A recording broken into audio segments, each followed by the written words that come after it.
Oh, hey, I didn't see you there. Come on in.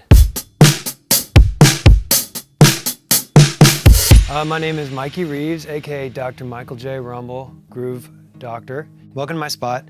I call this studio Grind Central Station, and it's a little bit of play on the fact that we have a train right outside of this room, or right outside of this wall. There's a train track running, and you can usually hear it a couple times a day. And then, of course, I've got the mantra behind my desk, grind. So I'm pretty comfy in this space. I've been here for, hate to admit it, 10 years at this point. But that's why it feels very lived in, loved, and it's very vibe forward. And I like it that way. Right here, we just have a Roland HP 137 electric piano. Really nothing special about this aside from the fact that I got it from my church back home. It wasn't working, and I paid $300 to have it rehabbed, and now it's a great little writing tool. I use it all the time. People love it. Then I got some, memorabilia, photo of friends, postcards, picture of my wife, Yamaha RX-15. It's not worth that much on the scale of vintage drum machines, and beyond that, it doesn't really work. I just love the way it makes me feel when I look at it, to be honest. Here we have a Marshall speaker. I actually do use that. I use that as sort of a second monitor. There's this legend in town that pretty much exclusively mixes on Bluetooth speakers, and so I like to cross-reference my mixes on that thing to see how it's see if the mix is popping or not, Other than that, I'm mixing on these Dyne Audio BM6A Mark IIs. I've used them for a long time in tandem with a Rocket subwoofer. Nothing crazy. I used to be kind of hung up on gear and quality. And there's a certain level of quality that I'm always gonna go for when it comes to acquiring things, and building my studio. But it really just, what matters most is that you know what you're working on. That's just a little inspiration for everybody out there that's kind of dogging on their current setup. You can do crazy stuff these days with minimal gear, and that's a beautiful thing. I have a few pedals that I just have to have on the board now. It's modest, but it's really just all killer, no filler. Well, obviously the tuner. How can you not? Got to be in tune, that's very important. Jackson Audio Prism pedal. This was a hearty recommendation from my friend David Ryan Harris. And then here we have Catalan Bred Belle Epoque, which is basically a tape echo. I use it a lot for a subtle slap back, but then you can move this delay length and get that type thing. Tailspin vibrato, and this is another hearty recommendation. It just has this je ne sais quoi that is just a little bit more vibe. For me, what I'm looking for when it comes to studio toys is things that help me move quickly, because the greatest enemy of creativity is technical obstacles. And this is the Chroma Console multi-effect pedal. And I've watched one too many YouTube videos. So I'm very excited to dig in on this, but it's new. I got it on Black Friday sale. I don't have a ton of outboard gear. In addition to this Apollo interface I have an API 3124, which is just 4 channels of API preamps, and a distressor that's exclusively in opto mode. An Avalon U5 that was given to me from a friend, and I use that for bass to get that sort of tubey character when I need that. I have this really cool vintage Ibanez multi-effect unit, which is essentially a glorified guitar pedal, but it's 4 units. Like I said, I'm a drummer. Don't judge me, I've got the V drums. So basically the way I use it is I just play these drums like I would my real drums, and they convert into MIDI on the computer, and then I can take them and put them in Addictive Drums, Superior Drummer, Logic drums, Slate drums, whatever, and manipulate them and just quickly get sort of that hybrid between a real feel and programmed, but most importantly, something that I can do quickly. Okay, so here's the suite of guitars. This is my wife's Martin. She loves to put it in open tuning. If you know Martin guitars, it's just a warm, woody, natural, beautiful acoustic guitar. So next we have my baby. It's not mine, it's my best friend Adam's, but it is a Fender Jazzmaster, American made. Gretsch Jim Dandy earlier this year because somebody told me that there was a guitar for under $200 that had a really cool sound to it. And I was like, gotta have it, duh. A Squier Jazz, like J-Bass. So nothing crazy, but it sounds really good. And then here's my first acoustic guitar I ever got. It's a Taylor 110 CE, but what I did was I put Nashville style tuning, high strung strings on it, which basically means a 12-string guitar, but instead of 12 strings, take off all the low strings. So it's got this like chimey percussive quality to it that layers really, really nice with just a normal like garden variety tuned acoustic guitar. So I use it a lot for layers. It's on the Splice pack. It's good for diamonds. It's good for arpeggiated parts. I mean, really whatever. It's just like, this is my current fave. Not to pick a favorite child, but this guitar is a rubber bridge guitar. I wanted to get my hands on one, so I basically went into the store and asked if they could put me on the list and call me the next time one came up. I got a call when I was in New York City hanging out earlier in the summer. I was in Central Park and they were like, hey, we have one. It's really great. It's want to know if you want to buy it. I'm like, well, I'm not gonna be able to see it. They're like, it's a really good one. I'm not, if you don't want it, I'm sure it's gonna go immediately. And I just kind of bought it sight unseen. I paid over the phone.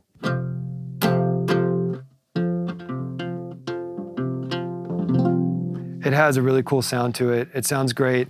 It's got a DI. So this is my first gold record that I guess achieved. It's for the Maren Morris project, Girl, of which I had 2 songs. And I'm just really grateful for those 2 songs in that project and for Maren because she's just such a great artist. And I just love those 2 songs that are on that album. And it means a lot to me. Every now and then there's songs that get out there in the world and they make a difference, and that is a beautiful thing, and that's literally why I'm doing this. Okay, so here we have a vintage Neumann U67. Of course, I cut all my vocals on this thing because it sounds so amazing. I'll say caveat, I do often use an SM7B, who doesn't? Yeah, if I had to give advice to people building a studio, like starting a studio, whether that's in your bedroom or in a dedicated spot, just start with what you have, you know?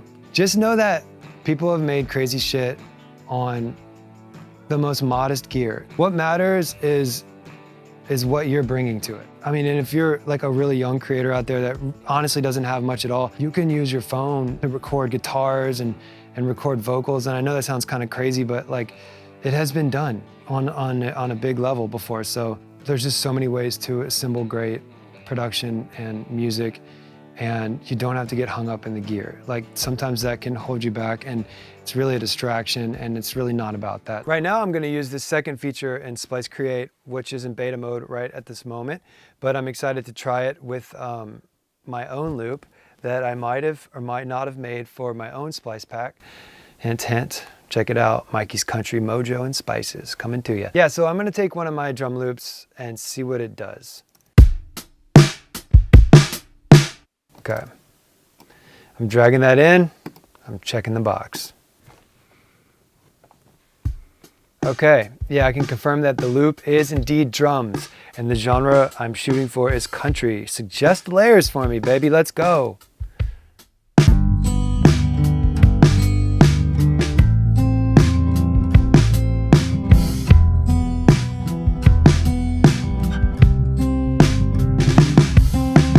Oh, this is good, classic front porch country music. Okay, let's just shake it up. Let's shake it up.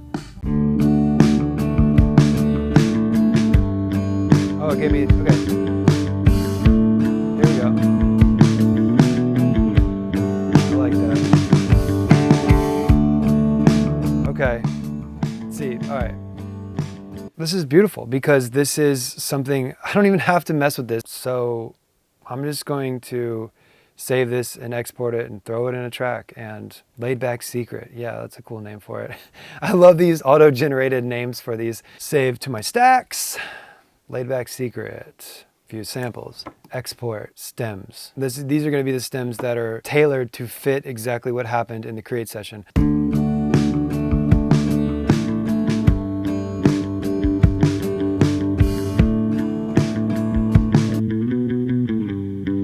And I'm gonna do some electric guitar on this just to kind of make it a little more in my own wheelhouse.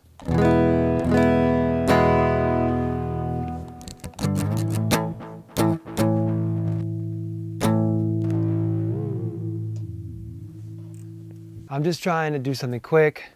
I'm not trying to build Mr. Holland's opus here or anything. I'm just trying to make something that we can write to.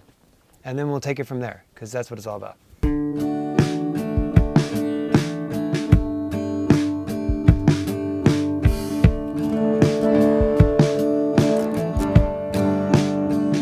Okay. Easy chords. I can do this, I think.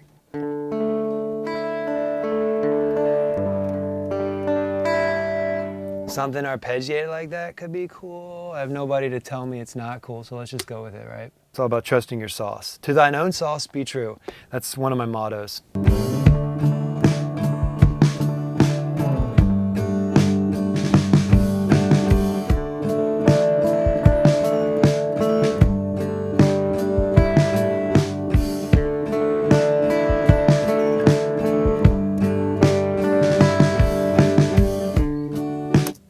That's great. It's great for what I need it to be. A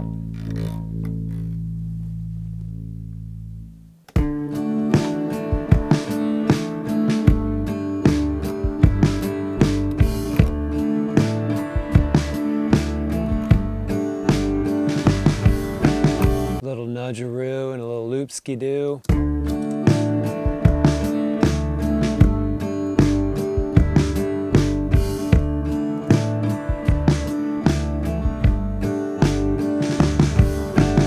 I'm gonna see if my buddy Axel has some percussion loops I could find. Country drums, baby. Axel Co. He's goated. Yeah. I've already downloaded it. I've already used it. Make sure it goes with what we already got.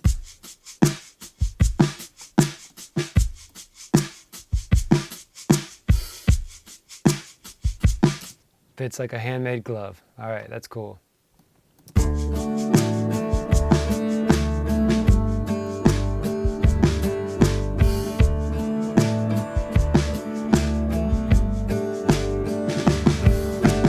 So I was kind of starting to get frustrated with my Jazz Master Pass, my electric pass. So I'm just kind of chopping and screwing it and flipping each chord progression in reverse. I'm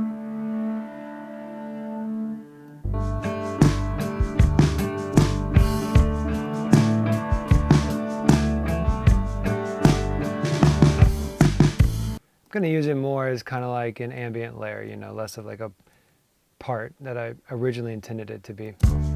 We're just rolling with the punches here.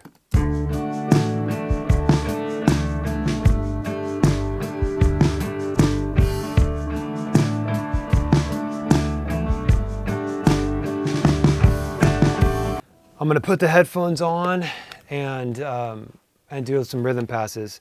And I think once I get that, I'm good to go with this. Like, I'd be more than confident to play this for my fellow co-writers. I think they'd be like, "That's sick, Mikey," or something along those lines. Well, that's what I hope they say. And I'm gonna do the Gen Z recorded on the iPhone thing again.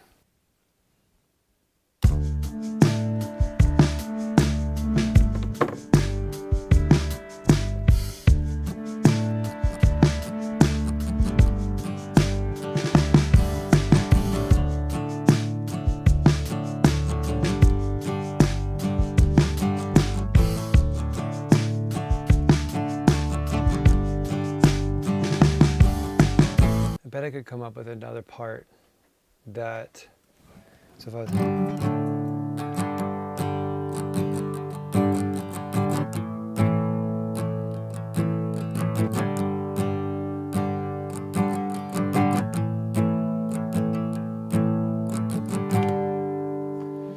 Very basic building blocks. I think that could be a cool pre-chorus chordal movement. I think people would like that.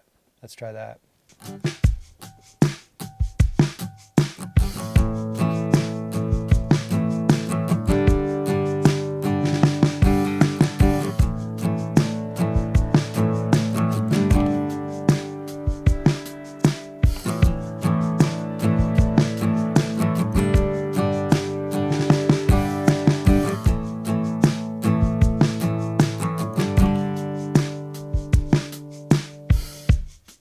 Okay, so I'm a creature of habit. I always just think about rhythmic acoustic guitar parts like this as stereo wing boys. So I did it twice in anticipation of cutting it, stacking them on top of each other, and panning them.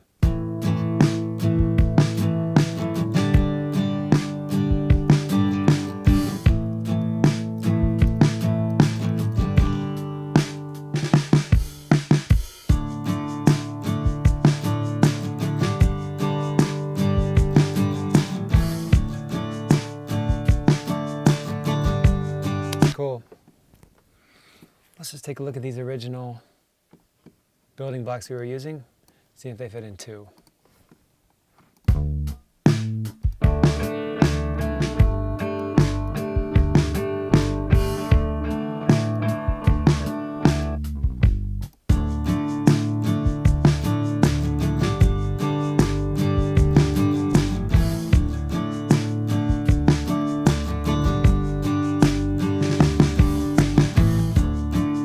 There's a very basic track. Write a song to it, and the rest will reveal itself, and you can finish the production from there. But I try not to make it overcomplicated. I try to just keep it fast-moving and just make quick decisions. And that's what's really helpful about Splice in general, especially this create function. Okay, so be sure to check out my pack under Splice Country. It's called Mikey's Country Mojo and Spices. It's gonna be there along with a lot of other great packs that I've already been using a ton, and I know a lot of my fellow songwriters in town have been using these. They're just really helpful song starters and production Lego pieces that have been definitely a game changer. And I'm really excited to see where this grows and develops, because it's just a beautiful thing for us.